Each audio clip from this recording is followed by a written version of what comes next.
Então, eu não sou professora, nem pedagoga, nem educadora.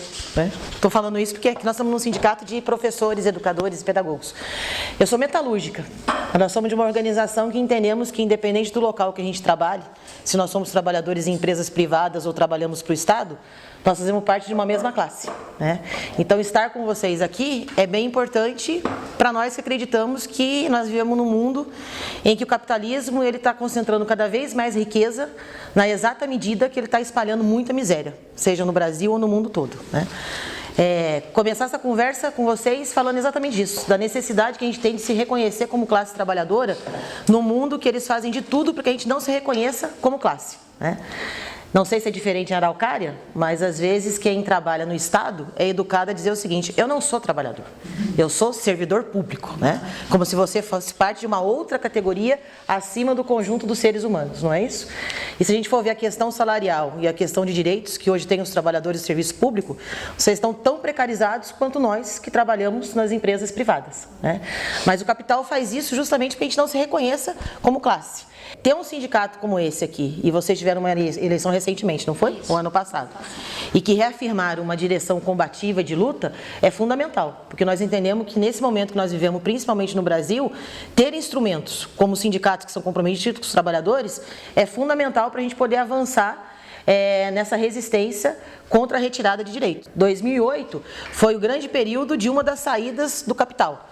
E eles tentam enganar os trabalhadores e dizendo o seguinte: nós estamos em crise, então todo mundo precisa se esforçar, todo mundo precisa dar a sua dose de sacrifício para que todos juntos possamos sair da crise. Mas aquilo que o capital tenta ensinar para os trabalhadores como a crise, já é as suas saídas para a sua própria crise. Ou seja, o primeiro sintoma que a gente sabe, quando eles já estão assim administrando a saída das suas crises, é quando você vê férias coletivas em grandes empresas, nas multinacionais, depois vem as licenças remuneradas, e depois um trabalhador olha para o outro e fala assim: quem que vai ser o próximo da lista para o facão? Aí são demissões em massa que acontecem.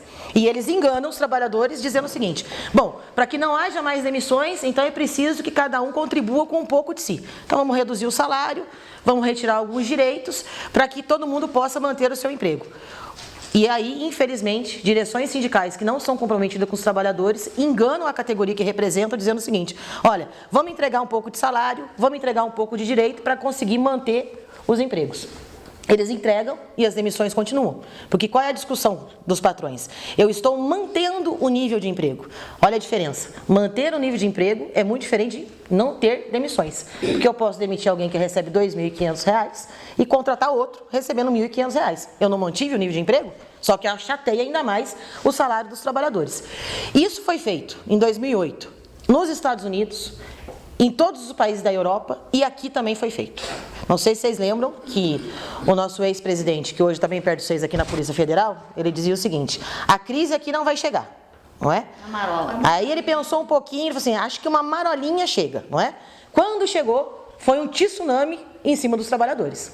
Milhares de demissões, muito arroz salarial e, infelizmente, parte das centrais sindicais pelegas, como a Força Sindical, a CUT, o UGT, essa sopinha de letras de centrais sindicais, entraram nesse discurso que era preciso reduzir salário, ter perda de direitos para poder manter o emprego. E nós vimos a desgraceira que foi para os trabalhadores. Só que eles não fizeram só isso. Da mesma maneira, eles copiaram lá os Estados Unidos, copiaram a Europa e colocou muito dinheiro público para salvar empresas privadas que tinham diminuído a sua taxa de lucro. Ou seja, elas não estavam quebrando, elas estavam tendo uma diminuição da sua taxa de lucro. Algumas quebraram, mas as grandes instaladas no Brasil não quebraram. Elas foram vitaminadas por muito dinheiro, principalmente do BNDES, que é um banco que boa parte do investimento que tem ali dentro vem do Fundo de Amparo do Trabalhador, que é uma arrecadação que vem da onde? Do Fundo de Garantia dos Trabalhadores. Ou seja, naquelas demissões que aconteceram em 2008, foi o próprio dinheiro dos trabalhadores que pagou a sua própria indenização trabalhista, via os empréstimos que o BNDES fez para as grandes empresas. Então se investiu muito dinheiro público para salvar literalmente as privadas, não é isso? E aí em 2014 eles vêm dizendo o seguinte: bom, a dívida pública do país está gigantesca, existe uma crise fiscal instalada e é preciso fazer novas reformas. De novo, eles não estão sozinhos, né? Os empresários são instalados aqui no Brasil, eles não pensam simplesmente na fábrica que ele tem aqui, no comércio que ele tem aqui, no seu agronegócio. Ele pensa como é que está funcionando o capital pelo mundo inteiro. E no mundo inteiro, as reformas estavam vindo com tudo para cima dos trabalhadores. Se a gente for ver a Grécia, que é um país muito pequenino lá da Europa, foi a primeira a fazer uma grande reforma da Previdência, não foi? Mas a Alemanha fez também, a França fez também, e nesses países da Europa eles fizeram outras reformas também, que mexem diretamente nos direitos trabalhistas. Então, os empresários olharam aqui para o Brasil e disseram, bom, agora é o momento. O mundo inteiro está acelerando reformas que atacam os trabalhadores, nós precisamos disso, e é preciso fazer isso aqui também. É um erro dizer o seguinte, que simplesmente a Dilma sofreu um golpe, né? A burguesia olhou para o PT no final da década de 90 e falou o seguinte, esse partido já não é mais aquele partido que organiza a luta dos trabalhadores e vai para o pau para enfrentar a burguesia, né? Aquela central única dos trabalhadores que nasceu muito combativa, de luta junto com os trabalhadores, também já nos provou que está disposta a fazer várias conciliações, ou seja, entregar direitos, reduzir salários, enganar os trabalhadores.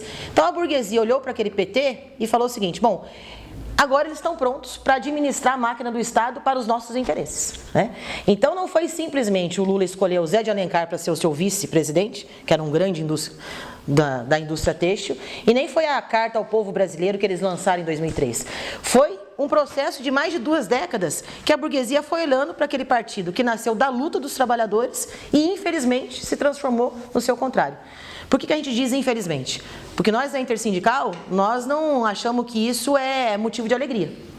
Porque esse foi um partido construído pelos trabalhadores, a Central Única foi construída pelos trabalhadores, no intenso processo de luta. Então, eles virarem o que eles viraram, isso é uma derrota para nós, como classe trabalhadora, né? E não adianta alguém dizer, ah, mas eu nunca fui filiado ao PT. Bem-vindo. Você pode não ter sido filiado ao PT, mas isso faz parte da sua herança como classe trabalhadora, né? Eu costumo dizer isso muito para a garotada que está chegando agora. Ah, ainda bem que eu nunca fui filiado ao PT. Eu costumo dizer, azar seu que nasceu depois, né? Porque perdeu a boa época daquele partido que organizou junto com a Central grandes greves, grandes manifestações nesse país, que lutou contra a ditadura militar, que lutou no momento que uma reunião como essa que nós estamos fazendo agora, com certeza todas nós e todos nós estaríamos presos, né? No DOI-CODE, sendo torturados, expulsos do país ou então assassinados. Então, ter um instrumento tão importante para os trabalhadores e ver ele se transformar no seu contrário, para nós é um motivo de derrota. Mas a classe trabalhadora, ao longo da sua história, ela soube construir instrumentos e reconstruir e criar novos instrumentos, né? Mas então é importante a gente entender por que o Lula chega lá. O Lula chega lá depois de 2 décadas de muita conciliação de classes, principalmente feito pela Central Única dos Trabalhadores. E também com as administrações municipais, estaduais, né? Então faltava só a experiência máxima no Planalto Central, né? Uma das principais experiências que mostra como o PT serviu para a burguesia foi em 2003. Vocês devem se lembrar, a reforma da Previdência do Lula, né? Lembra? Ele chamou todos os governadores do país para discutir uma reforma da Previdência e o discurso era, é preciso combater os privilégios, porque os trabalhadores do Estado recebem muito mais na Previdência do que os trabalhadores da empresa privada. Então, a proposta era, vamos nivelar por baixo. Pois bem, a reforma foi feita. E quem que se lascou? As professoras, os trabalhadores da Previdência, os trabalhadores do saneamento, os trabalhadores da assistência social, ou seja, aqueles trabalhadores do Estado que atendem diretamente a classe trabalhadora foram os afetados. Agora, os procuradores que prenderam Lula, esses não foram afetados. Os juízes que fizeram trocentos processos contra o Lula, esses não foram afetados. Então, a casta do Estado, ela manteve todos os seus privilégios. Mas foi a primeira grande reforma que aquele governo fez, e fez uma coisa que foi o mais cruel, dividir os trabalhadores. Como se a luta dos trabalhadores do serviço público fosse uma luta distinta dos trabalhadores de outras categorias, né? E a Central Única cumpriu um papel horroroso também, né? Os deputados que votaram contra a reforma da Previdência, o que aconteceu com eles? Foram expulsos do PT, né? E a CUT, que deveria chamar uma greve geral para enfrentar aquela reforma, chamou um dia de manifestação na véspera da votação da reforma.